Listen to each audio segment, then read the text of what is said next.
உன் மனதில் ஏற்பட்ட போராட்டங்கள் என்று நீ அனுபவித்த அனைத்தையும் யாராவது அனுபவித்துக் கொண்டிருக்கிறார்கள் என்றால் அவர்களுக்கு உதவி தேடும் படும் பட்சத்தில் உன்னுடைய உதவி அவர்களுக்கு கொடுக்க வேண்டிய நேரத்தில் தைரியமாக கொடு.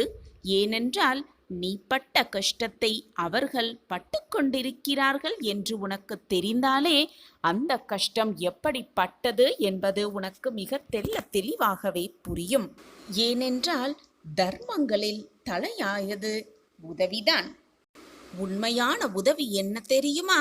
தேவைப்படுபவர்களுக்கு தேவைப்படும் நேரத்தில் உதவுவது. அதே போல மற்றவர்கள் உதவி தேவை என்று வரும் பொழுது அவர்களை பார்த்து ஏளனம் செய்யாமல் இருப்பதுதான் மிகப்பெரிய உதவியாகவே இருக்கும்.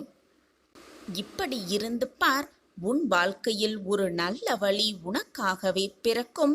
உன் வாழ்வு சந்தோஷமாகவே இருக்கும்.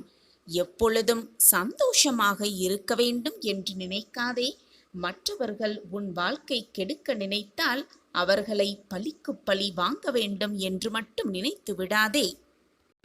உன்னை இழிந்து பேசுபவர்களுக்கு ஏதாவது செய்ய வேண்டும் என்று காலமே உனக்கு பணிந்தாலும் கூட அவர்களுக்கு நன்மையை மட்டுமே அள்ளி அள்ளி செய்து கொண்டே இரு.